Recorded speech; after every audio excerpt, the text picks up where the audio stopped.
மகிமை உண்டாவதாக. நம்முடைய கர்த்தராகிய இயேசு கிறிஸ்துவின் நாமம் மகிமைப்பட இந்த வாய்ப்பை ஏற்படுத்தி கொடுத்த பாஸ்டர் திலீப் ஐயா அவர்களுக்கும் பாஸ்டர் வசந்தகுமார் அவர்களுக்கும் இயேசு கிறிஸ்துவின் நாமத்தில் நல்வாழ்த்துக்கள். நேரம் குறிக்கப்பட்டிருக்கிறபடியினால் நான் சில பாயிண்ட்ஸ்கள் மாத்திரம் சொல்ல விருப்பப்படுகிறேன். இன்றைக்கு நான் கொண்டு வந்திருக்கிற டாபிக் என்னவென்றால், உண்மையுள்ளவர்களோடு தேவன் உலாவிக் கொண்டிருக்கிறார். இந்த உலகத்திலேயே உண்மையுள்ளவர்களோடு தேவன் உலாவிக் கொண்டிருக்கிறார். கர்த்தர் அவர்கள் முன்னணியில் நடந்து போய் கொண்டிருக்கிறார். மீகா 2ஆம் அதிகாரம் 13ஆம் வசனத்தில் தெளிவாக குறிக்கப்பட்டிருக்கிறது. கர்த்தர் அவர்கள் முன்னணியில் நடந்து போய் கொண்டிருக்கிறார். படிப்போம். மீகா 2ஆம் அதிகாரம் 13ஆம் வசனம். தடைகளை நீக்கி போடுகிறவர் அவர்களுக்கு முன்பாக நடந்து போகிறார்.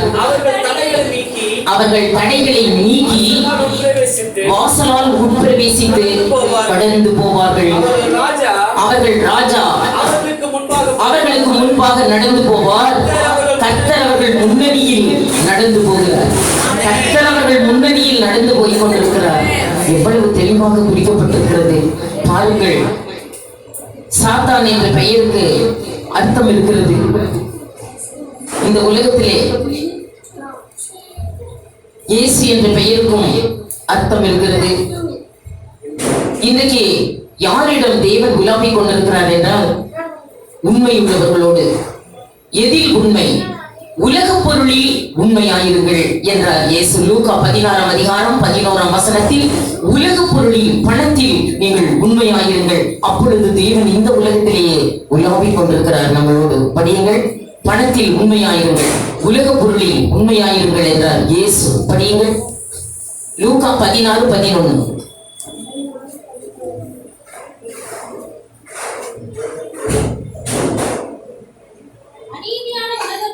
அநீதியான உலக பொருளை பற்றி நீங்கள் உண்மையாயிராவிட்டால் யார் உங்களை நம்பி உங்களிடத்தில் பரலோகத்தை கொடுப்பாங்க? இந்த பொருளையே நீங்க உண்மையா இல்லைன்னா உங்களுக்கு பரலோகத்தை யார் கொடுக்கிறது என்று சொல் இயேசு கிறிஸ்து. அதனால் அநீதியான உலக பொருளில் நீங்கள் உண்மையாயிருங்கள் என்றார் இயேசு. பாருங்கள், பிசாசோட பட்ட பேர் என்ன தெரியுமா? யோவான் 8ஆம் அதிகாரம் 44ஆம் வசனத்திலே அவன் ஒரு மனுஷ கொலைபாதகன். அவனுடைய பட்ட பேர் என்ன தெரியுமா? அவன் ஒரு பொய்க்கு பிதா. அவனும் ஒரு பிதா. நம்ம ஆண்டவரும் ஒரு பிதா, அவனும் ஒரு பிதா என்று எழுதப்பட்டிருக்கிறது. படியுங்கள். அவன் ஒரு பிதா.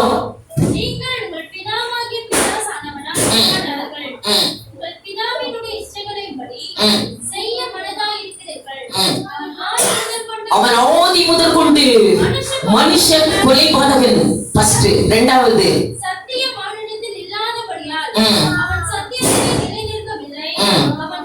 அவன் பொய்யனும் பொய்க்கு பிதாவுமாயிருக்கிறான். அண்டர்லைன் பண்ணுவோம். பொய்க்கு பிதா, ஆதி முதற் கொண்டு மனுஷ கொலைபாதகன். அவன் ஆதியிலேயே ஆதாம் ஏவாளை கொண்டு போட்டான்.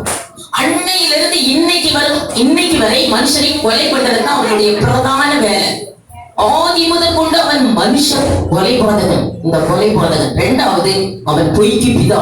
இயேசு என்ற பெயருக்கும் அர்த்தம் இருக்கிறது. அது படிக்க நேரமில்லை. மத்தேயு 1ஆம் அதிகாரம் 21 அவர் இயேசு என்ற பெயர் பாவங்களை நீக்குகிறவர் என்ற அர்த்தம்.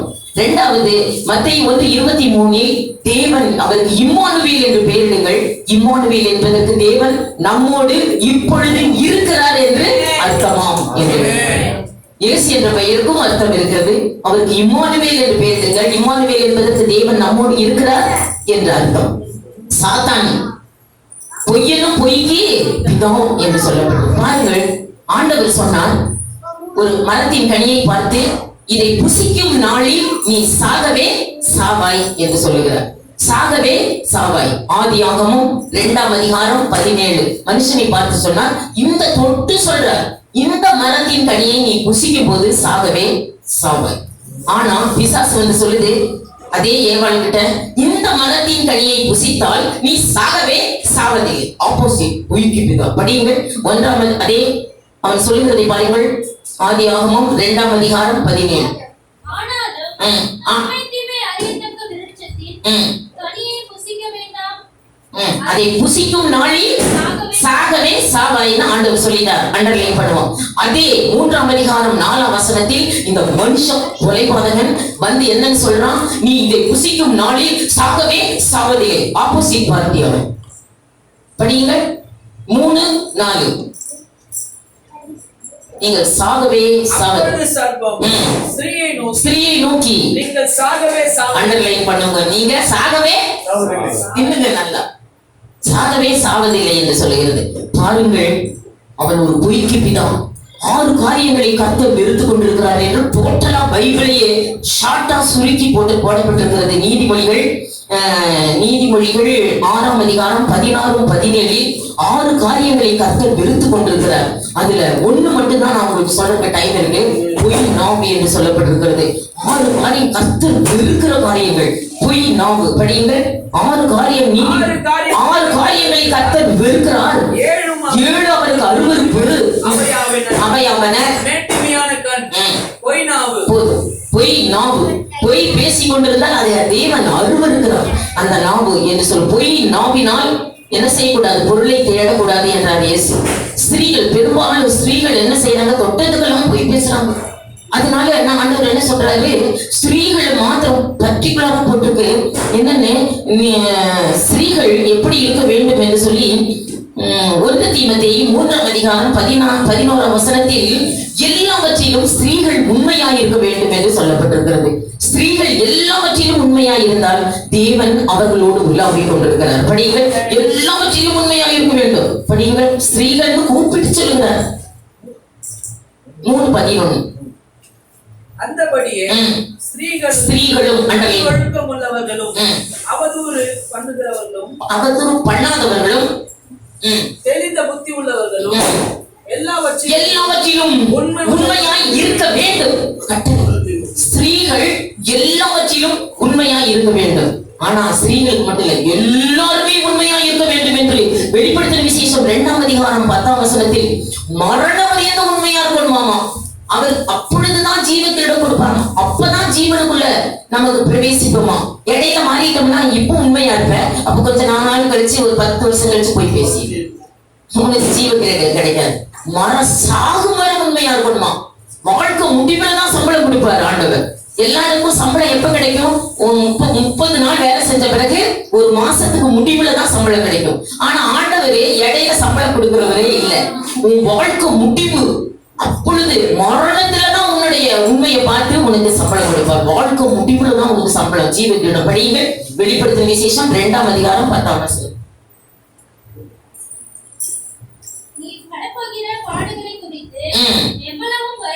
பயப்படாதே, சோதிக்கப்படும் பொருட்டாக பிசாசானவன் உங்களில் சிலரை காவலில் போடுவார்.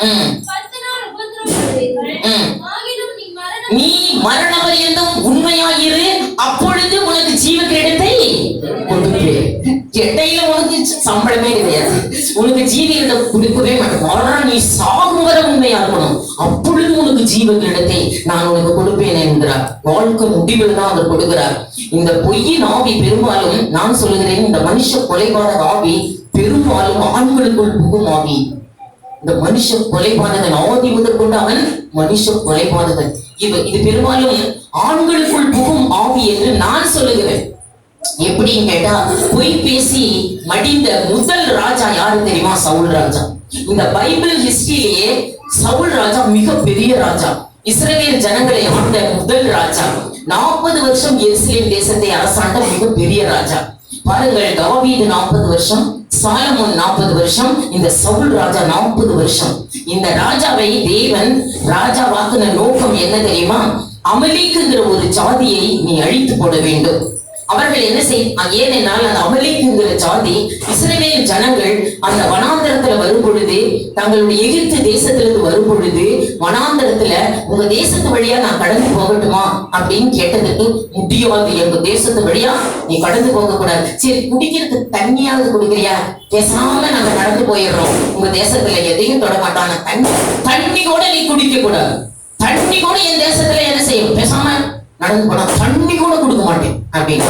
அதனால அந்த ஜாதிய தேவன் அழித்து போட வேண்டும். என் ஜனங்களுக்கு தண்ணியோட கொடுக்காத சாதியை அதை என் நினைவில் நான் வைத்திருக்கிறேன்.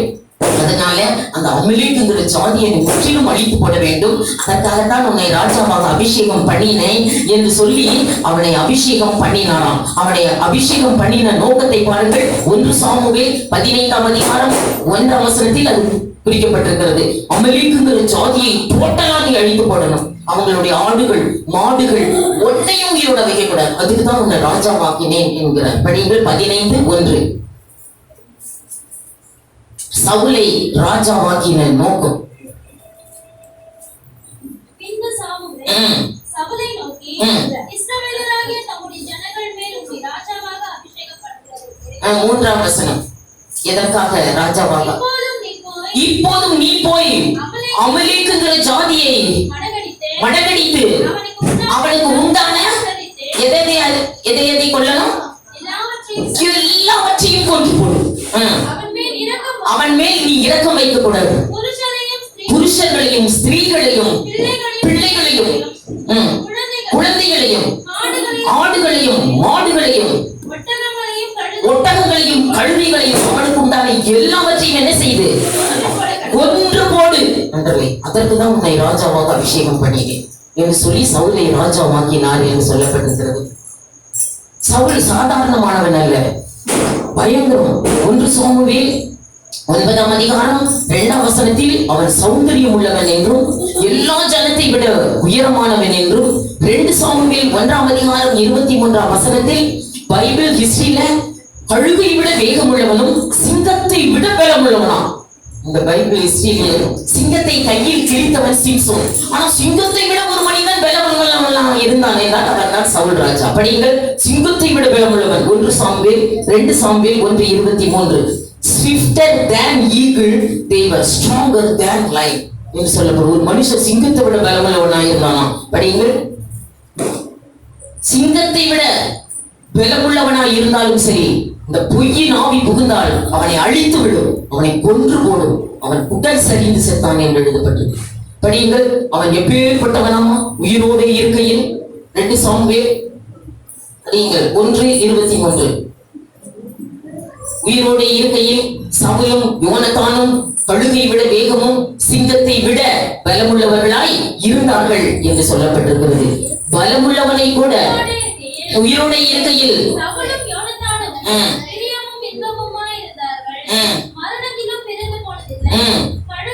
கழுகுகளை பார்க்கிலும் வேகமும் சிங்கங்களை பார்க்கிலும் பலமுள்ளவர்களாய் இருந்தார்கள்.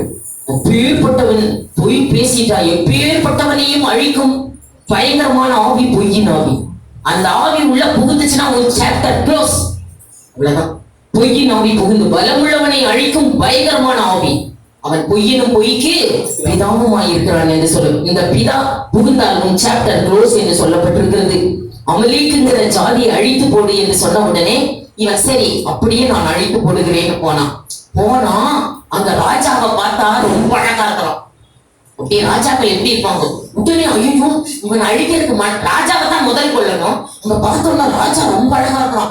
இந்த ராஜா உயிரோடு கொண்டு போயிடலாம்டா, செம்ம அழகா இருக்கிறான். சரி குடிச்சு போயிட்டான் உயிரோடு. அடுத்தது பணம், அங்க பெண்கள் அழகழகா இருக்கிறாங்களாம். உடனே அழகான பெண்களை எல்லாம் கொண்டுறாத, அழகான பெண்கள் நீ ஓடி போட்டான்.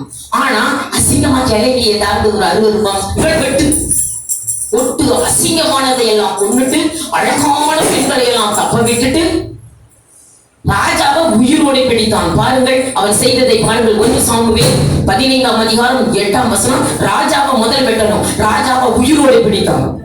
உயிரோட பிடிச்சு வீட்டுக்குள்ள கொண்டாந்து வச்சு சாப்பாடு கொடுத்துட்டு இருக்கிறாங்க. ஏன்னா அழகா இருக்கிறானே அவன் எப்படி வெட்டுறது? நான் படியுங்கள். 15:8. 1 சாமுவேல் 15:8. அமலேக்கின் ராஜாவாகிய ஆகாகை உயிரோட பிடித்தான். உயிரோட பிடிச்சிட்டு அப்புறம் 15:9.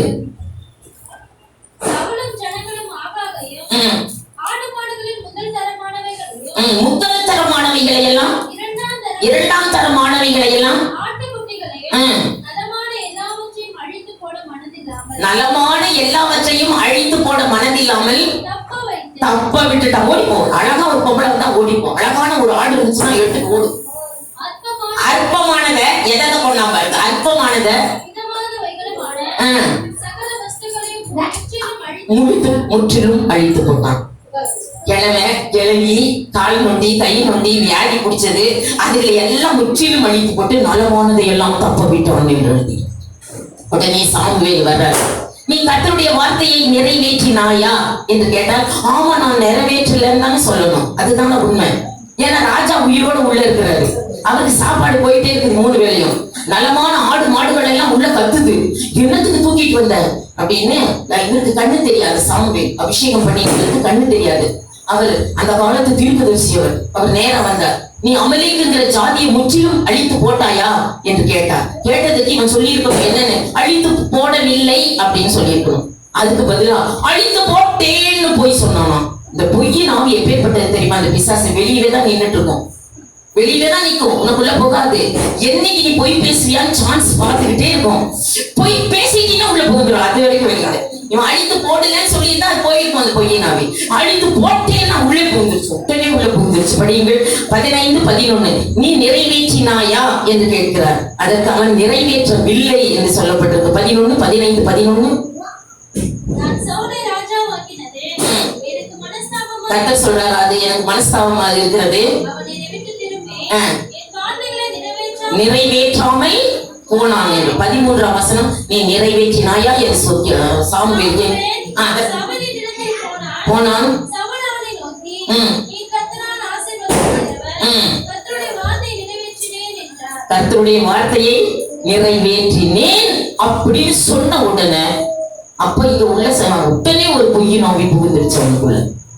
அது வரைக்கும் புகாது. நீ எப்போ எத்தனை பொய் பேசுனியோ, பாஸ்டர் வந்து வாழ்ந்து கத்தரமா ஞாயிற்றுக்கிழமை வந்துட்டு ஐயோ இந்த வியாதி என் புருஷன் சுத்தம் குட்டிக்கிறான் பாரு, நீ எத்தனை போய் பேசிட்டு வந்த, என்னென்ன போய் பேசிட்டு வந்த பாருங்கள். பொய்யின் ஆவி புகுந்துருச்சு. உடனே பொய்யின் ஆவி புகுந்தது. 1 சாமுவேல் 16ஆம் அதிகாரம் 14-15. ஒரு பொய்யின் ஆவி அவனுக்குள் புகுந்து அவனை கலக்குன்னு கலக்கி கில்போவா மலையிலே தன் பட்டயத்தை தானே நட்டு அதன் மேல் அவனே விழுந்து குட்டன் சரிந்து செத்து போனான். பாருங்கள், அது கொல்லாம விடாது. அது மனுஷ கொலைபாதக. அந்த ஆவி புகுந்துருச்சுன்னா கொல்லாம விடாது. அதுல எப்போ போய் பேசுவேன் சான்ஸ் பார்த்துட்டு. படிங்கள். அவன் 15-13 படி நிறைவேற்றவில்லை. 1 சாமுவேல் 16ஆம் அதிகாரம் 14-15. உடனே ஒரு பொல்லாத ஆவி அவனுக்குள் புகுந்தது. கர்த்தருடைய ஆவி சவுலை விட்டு விலகும். கர்த்தரால் வரவிடப்பட்ட ஒரு பொல்லாத அண்டர்லைன் பண்ணுங்க. என்ன ஆவி? பொல்லாத ஆவி அவனுக்குள்ள புகுந்து கலக்கி எங்க போய் சாகுறான் என்று பாருங்கள். 1 சாமுவேல் 31ஆம் அதிகாரம் 6ஆம் வசனம். சந்ததியவே கொண்டுரும், சந்ததியே ஆகுது. அவனும் அவனுடைய 3 குமாரரும், அவன் குமாரரெல்லாம் செத்துட்டா சந்ததியே இருக்காது. குமாரத்தியெல்லாம் செத்துட்டா சந்ததி. அவனும் அவன் குமாரனும் அவன் குமாரனோட குமாரனும் அவனுடைய ஆயுததாரியும் அவனுடைய எல்லா மனுஷரும் ஒருமிக்க செத்து போனார்கள். குட்டன் சரிந்து போவாங்களே. இந்த ஆவி புகுந்தால் கொல்லாம விடாது. படியுங்கள் 1 சாமுவேல் 31ஆம் அதிகாரம் 6ஆம் வசனம். அன்றைய தினம் யார் செத்தார்? அன்றைய தினம் சவுலும் அவன் 3 குமாரரும் அவன் ஆயுததாரியும் அவனுடைய எல்லா மனுஷரும் ஒருமிக்க செத்து போனார்கள். சரி, இந்த தன்பட்டயத்தை தானே நட்டு சந்ததியவே கொண்டுரும், இந்த பொய்யின் ஆவி புகுந்தால் கொல்லாம விடாது. பாருங்கள், அதனால் இயேசு என்ன தெரியுமா சொன்னாரு? அவர் வெறுக்கிறது பொய்யின் ஆவி. இயேசு அந்த பொய்யின் ஆவி புகாம நம்மளுக்கு வரணும்னா ஒரு வார்த்தையை சொல்லி கொடுத்தார். மத்தேயு 5ஆம் அதிகாரம் 37. Let your word be yes for yes and no for no. அப்படின்னா உள்ளதுன்னு சொல்லி இல்லதுன்னு சொல்லு. இவ்வளவுதாங்க சம்பாதிச்சேன் சொல்லிடு, இல்ல இவ்வளவுதாங்க கொடுத்தேன் சொல்லிடு.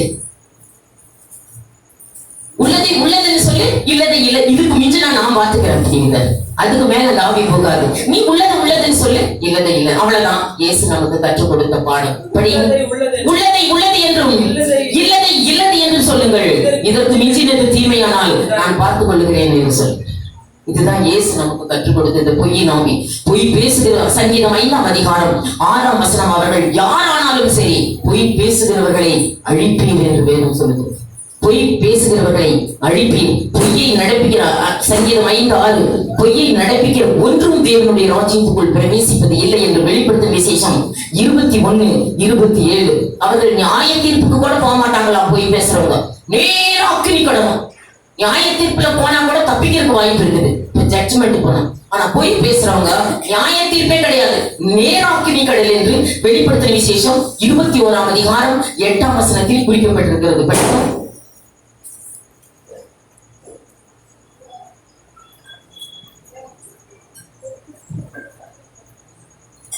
பயப்படுகிறவர்களும் அவிசுவாசிகளும் அருவருப்பானவர்களும் கொலைபாதகரும் விபச்சாரக்காரரும் ஊழியக்காரரும் விக்கிரக ஆராதனைக்காரரும் பொய்யர் அனைவரும் இரண்டாம் மரணமாகிய அக்னியும் கந்தகமும் எரிகிற கடலிலே பங்கடைவர். டைரக்ட் அக்னி. பொய்யர் அத்தனை சின்ன பொய் சிஸ்டர், இன்னொன்று தான் பேசினேன், அதெல்லாம் எனக்கு தெரியாது. சின்ன பொய் பேசினியோ பெரிய பேசினோட்டா பெரிய பேசினியோ எனக்கு தெரியாது. ஆனா பொய்யர் அனைவரையும் ஒரே கட்டு. பொய்யர் அனைவரையும் அக்னியும் கந்தகமும் எரிகிற கடலிலே பங்கடைவார்கள் என்று சொல்லப்பட்டது. பாருங்கள், இது ஒரு ஆளை தான் சொல்றதுக்கு டைம் இருக்குது. எனக்கு 3 கொடுத்தா தான் எல்லாத்தையும் பேசணும். ஹெட்டிங் தான் சொல்லியிருக்கோம், ஒரு ஆளை தான் சொல்றேன். ஏனென்றால் இந்த பொய்யின் ஆவி, பொய்க்கு பிதாவுக்கு பேர் என்ன? மனுஷ கொலைபாதகன். அதாவது இந்த பொய்யின் ஆவி புகுந்தா கொல்லாம விடாதுங்கிறதுக்கு உதாரணத்துக்கு இயேசு என்ன செய்தார் என்றால், இயேசு கதனேரனுடைய நாட்டுக்கு வந்த போது, இயேசு இப்ப கதனேரனுடைய நாட்டுக்கு வரும்போது லேகியோன்னு அவருக்கு எதிர்பட்டது. லேகியோன் பிசாசு எதிர்பட்டதாம். உடனே அந்த லேகியோனை அவர் துரத்தினார் என்று எழுதப்பட்டிருக்கு. மார்க்கு 5ஆம் அதிகாரத்தை எடுத்துக்கொள்வோம், 12-13. உடனே அந்த லேகியோன் பிசாசு பார்த்துதான் இயேசுவை. பார்த்த உடனே இப்படி பார்த்துதான் அந்த பக்கம் பார்த்துச்சான். அவங்க 2000 பண்ணி மேய்ஞ்சிட்டு இருந்துச்சான். எத்தனை? 2000 பன்றி மேய்ந்து கொண்டு இருந்துச்சான். அப்ப இயேசு என்ன பண்ணார்? அந்த அசுத்த ஆவியை துரத்தினார். அதை துரத்தும் போது அது சொல்லுதான், பன்றி மேய்ஞ்சிட்டு இருக்குது இல்ல, அதுக்குள்ள புகுந்துட்டா நானு அப்படின்னு. ஏன் பேசாம போறது கடலுக்கு? அதுல பண்ணி மேயுது இல்ல, அதுக்குள்ள புகுந்து நான் போகட்டுமான்னு கேட்டு, சரி போங்கன்னார். ஏன் தெரியுமா? அது புகுந்தா கொல்லாம விடாது, அதுக்காக தான் சாம்பிளுக்குள்ள அது புகுந்தும். ஏன் புகார்றேன்னு கேக்குது? அது ஒரு மனுஷன்கிட்ட இருந்து மறு மனுஷனுக்கு புகுமாவிகள். அது புகுமாவிகள், ஒருத்தங்கிட்ட இருந்து இன்னொருத்தனுக்கு புகுமாவிகள். அதனாலதான் அது சொல்லுது. அதனாலதான் விக்கிரகத்தை வைக்க வேண்டாங்கிறோம். ஏன்னா விக்கிரகத்துக்குள்ள புகுந்துக்கும். படத்தை வைக்காதீங்க, படத்துக்குள்ள புகுந்துக்கும். ஆதி மேன்மையை காத்து கொள்ளாத தூதர்கள் அவர்கள் வாசஸ்தலத்தை விட்டு விட்டார்கள். வசிக்கிறதுக்கு அதுக்கு சரீரம் இல்ல, ஆவிகளாக பூமிக்குள் தள்ளப்பட்டிருக்கிறது. உடனே அது சரி, ஆவிகள் ஏதோ ஒண்ணுக்குள்ள புகுந்துக்கிட்டு தான் வேலை செய்யும். அது சில வச்சுனா புகுந்துக்கும், பவர் ஜாஸ்தியா இருக்கும். அதனாலதான் எது வைக்காதீங்க. மனுஷனுக்குள் புகுமாவிகள் அது கேக்குது. இயேசு துரத்துகிறார். படியுங்கள். அது கேட்ட கேள்வியை பாருங்க. 5ஆம் அதிகாரம் 12-13. அந்த பிசாசுகள் எல்லாம் அவரை நோக்கி அந்த பன்றிக்குள்ளே நான் போகட்டுமா? இவனை விட்டுறேன். ஆனா அந்த பன்றி இருக்குல்ல, அதுக்குள்ளேயாவது பூந்துக்கிட்டா சரி பூந்துக்கோ பண்ணிக்குள்ள அப்படின்னு சொன்னாலும் பூந்துக்கோ என்று சொல்லுகிறார். படியுங்கள். 12. இயேசு அவர்கள் புறப்பட்டு பன்றிகளுக்குள் புகுந்தன. அந்த பன்றி என்னாச்சு தெரியுமா? சவுளுக்குள்ள புகுந்த உடனே என்னாச்சு? அவனுக்கு கலக்குச்சா. பன்றிக்குள்ள புகுந்த உடனே கலக்கி பன்னிய கலக்கி எல்லா பன்னியும் ஓடி போய் கடலுக்குள்ள போய் மாண்டன. எல்லாம் செத்து குதிக்கிதான் கடலுக்குள்ள. மாண்டன கொல்லாமல் விட. பன்னியா இருந்தா கூட கொல்லாம விடாது. படியுங்கள். மார்க்கு 13 5ஆம் அதிகாரம் 13ஆம் வசனம். 2000 பன்றிகளும் உயர்ந்த மேட்டில் மேய்ஞ்சிட்டு இருந்த பன்றிகள் எல்லாம் கடலிலே பாய்ந்து அமிழ்ந்து மாண்டன. கொல்லாமல் விடாது. பன்னியா இருந்தாலும் புகுந்துருச்சுன்னா இந்த மனுஷன் கொலைபாதகமே. மோதி முதற்கொண்டு உள்ள புகுந்துருச்சுன்னா இந்த பொய்யினாவை கொன்று விடுமாவி, கொலைபாதமாவி, மனுஷ கொலைபாதகன் என்று யோவான் 8ஆம் அதிகாரம் 44 சொல்லப்பட்டிருக்கிறது. இவைகளுக்கு பொய்யின் ஆவி புகுந்தவள் யாரால் அநீதியான உலக பொருளில் பணத்தில் உண்மையா இல்லாமல் இருக்கிறார்களோ அவர்களுக்குள் இந்த பிதா புகுந்துவிடும். பாருங்கள், பழைய ஏற்பாட்டில் ஒரே ஒரு மனிதனை சொன்னேன், புதிய ஏற்பாட்டில் ஒரே ஒரு மனிதனை சொல்லுகிறேன், அனனியா சப்பீராள். பேதுருகிட்ட வந்து போய் சொல்றாங்க. பேதுரு ஒண்ணும் கேட்கவே இல்லை. புதிய ஏற்பாட்டில் பேதுருகிட்ட வந்தாங்க. நேரா நல்லா பேசுறாரே இவரு, நல்லா பிரசங்கம் பண்றாரு, இவருக்கு காணிக்க கொடுக்கலாமா அப்படின்னு ஒரு யோசனை வந்துருச்சு அவங்களுக்கு. உடனே என்ன பண்ணாங்க, நேரா போய் பேதுருகிட்ட போய் சொல்றாங்க, எங்களுக்கு ஒரு நிலம் இருக்குது, அதை வித்து அப்படியே கொடுத்துறேன் அப்படி. சரி சரி ரைட், ஒரு நிலம் இருக்குது, அதை வித்து. பேதுரு ஒண்ணும் கேட்கல, நிலம் வித்து அப்படியே கொடுத்துறேன். அவங்க நினைச்சிட்டாங்க அவங்களுடைய நிலம் 1 லட்சம் ரூபாய் போகணும்னு நினைச்சுக்கிட்டாங்க. சரி அப்படி சரிப்பா போயிட்டு வாங்க, நிலத்தை வித்து கர்த்தருக்கு காணிக்க கொடுங்கன்ட்டாங்க. நேரா போனாங்க இந்த அனனியா சப்பீராள். நேரா புருஷன் பொண்டாட்டி 2 பேரும், அனனியா சப்பீராள் 2 பேரும் வீட்டுக்கு போனா, இது எவ்வளவுக்கு விலை போகுதுன்னு 2 லட்சத்துக்கு விலை போயிடுச்சு.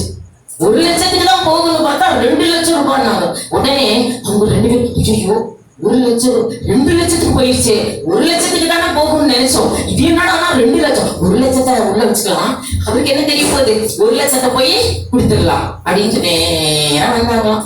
ஃபர்ஸ்ட் புருஷன் வந்தானா, யாரு, அனனியா வந்தாராம் பவுல் கிட்ட வந்து. அப்போஸ்தலர் 5ஆம் அதிகாரம் 3ஆம் வசனம். 3ஆம் வசனம். அனனியா வர்றாரு. வந்தோடனே அப்ப பேதுரு கேட்கிறாரு, அவங்க விற்ற போது ஒளிச்சு வைக்க போதெல்லாம் அந்த பொய்யின் ஆவி புகழ்ல, அவங்க வித்து ஒளிச்சு 1 லட்சத்தை உள்ள வச்சுட்டு அப்படி வரும்போதெல்லாம் அவங்க சாபமும் இல்ல, பொய்யின் ஆவி போகுது. கேட்கிறாரு பவுல். பேதுரு கேட்கிறாரு என்னன்னு, நீ பேதுரு அவனை நோக்கி அனனியாவே, நிலையத்தின் கிரியத்தில் ஒரு பங்கை வஞ்சித்து வைத்து பரிசுத்த ஆவியிடத்தில் பொய் சொன்னாய். பாருங்கள், ஏவினது என்னங்கிறார். அவன் வந்து கேட்கிறார், எவ்வளவு வித்தீங்கம்மா? நம்ம 1 லட்சத்துக்கு நாங்க வித்தோம்னு சொன்ன உடனே உள்ள போந்துச்சு. அவன் 2 லட்சத்துக்கு வித்தேன், 1 லட்சத்தை நான் வச்சுக்கிட்டேன், 1 லட்சத்தை உங்களுக்கு கொடுத்தேன்னா ஒண்ணுமே இருந்திருக்காது. இவன் சொன்னது என்னன்னா, 1 லட்சத்துக்கு தான் வித்தேன்னு சொன்ன உடனே என்ன நடந்தது படியுங்கள். பொய்யின் ஆவி உள்ளே புகுந்து அந்த இடத்திலேயே பேதுருவின் காலடியிலேயே மடங்கி விழுந்து செத்தான் என்று அந்த இடத்திலேயே செத்தான். படியுங்கள். அதை விற்று 4வது வசனம் இருக்கவில்லையா? 5ஆம் வசனம். அனனியா இந்த வார்த்தைகளை கேட்ட உடனே விழுந்து ஜீவனை விட்டான். அப்பவே ஜீவனை விட்டார். உடனே அவன் பாடியை தரத்தரன்னு எடுத்துட்டு வெளியே கொண்டு போறாங்க. உடனே அவனுக்கு தெரியாது, பாடியை கொண்டு போயிட்டாங்க, புருஷன் பாடியை. இவன் வரா பொண்டாட்டி, நாம கேட்கலாம் நாம சொல்லலாம். உடனே பொண்டாட்டி வந்தாரு சப்பீராள். அவர் பேதுரு கேட்கிறார், நீ எவ்வளவுக்குமா வித்த? நாம 1 லட்சத்துக்கு தாங்க வித்தோம். உடனே புகுந்துருச்சு, இப்பதான் உன் புருஷன் பாடி எடுத்து நீயும் சாகு. படியுங்கள். 5ஆம் வசனம். அவளை நோக்கி கர்த்தருடைய ஆவியை சோதிக்கிறதுக்கு நீங்கள் ஒருமனப்பட்டது என்ன? இதோ உன் புருஷனை இப்பதான் அடக்கம் பண்ணாங்க, வாசப்படியில் தான் இழுத்துட்டு போயிருக்காங்க, உன்னையும் வெளியே இழுத்து கொண்டு போவார்கள் என்று சொல்லி அவளும் என்ன செய்தாள், கீழே விழுந்து ஜீவனை விட்டாள். பொய்யின் ஆவி புகுந்துச்சுன்னா கொல்லாம விடாது. பண்ணி அந்த கூட 2000 பண்ணியும் கொண்டுருச்சு. கொல்லாம் அந்த மனுஷ கொலைபாதகன் ஆவி என்று சொல்லப்பட்டிருக்கிறது. இது புகுந்தால் கொன்றுவிடும். ஆதலால் வெளிப்படுத்தின விசேஷம் 2ஆம் அதிகாரம் 10ஆம் வசனத்தில் என்ன சொல்லப்பட்டிருக்கிறது பாருங்கள். மரண பரியந்தம் நீ உண்மையாயிரு, அப்பொழுதுதான் உனக்கு ஜீவக்கிடம் கொடுப்பேன் என்று சொல்லுகிறார். காயு என்ற ஒரு மனிதன் பவுல் காலத்திலே இருந்தார். காயு என்ற ஒரு மனிதன் 3 யோவான் 1ஆம் அதிகாரம் 5ஆம் வசனம். அந்த காயு என்ற மனிதனை பவுல் பாராட்டுகிறார். என்னவென்று, நீ சகோதரருக்கும் உண்மையாய் இருக்கிறாய், அந்நியனுக்கு கூட உண்மையாய் இருக்கிறாய். கடங்கால வந்து கேட்டாங்க, அந்நியர்கள் தானே, வேற மதத்தை பின்பற்றுகிறவர்கள் தானே, அவங்க கிட்ட போய் பேசிடலாம். கிறிஸ்தவங்க கிட்ட மட்டும் உண்மையா இருக்கலாம், அந்நியருக்கு கூட அவன் உண்மையாய் இருக்கிறான் என்று காயுவை பாராட்டுகிறார் பவுல். நீ சகோதரருக்கும் உண்மையாய் இருக்கிறாய், அந்நியருக்கு கூட உண்மையாய் இருக்கிறாயே என்று பாராட்டுகிறார். படியுங்கள். 3 யோவான் 1ஆம் அதிகாரம் 5ஆம் வசனம்.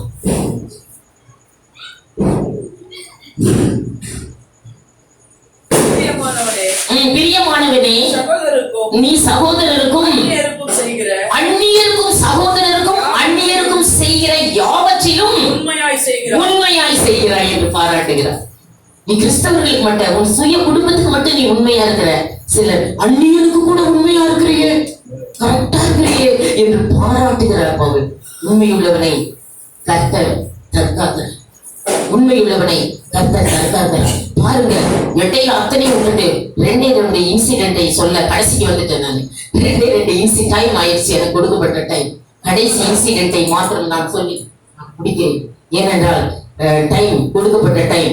பாருங்கள், புறச்சாதிகள் நடக்கிறது போல நீ நடக்காதே என்று எபேசியர் 4:17 பணமும் பொருளும் சம்பாதிப்பதற்கு நாம் உண்மையாய் சம்பாதிக்க வேண்டும் என்று நீதிமொழிகள் 21:6-7 மனுஷரை மட்டுமா தேவனையும் அவர்கள் ஏமாற்றுகிறார்கள். நீதிமொழிகள் 21:6-7 பணமும் பொருளும் சம்பாதிக்கிறவர்கள் உண்மையாய் சம்பாதிக்க வேண்டும்.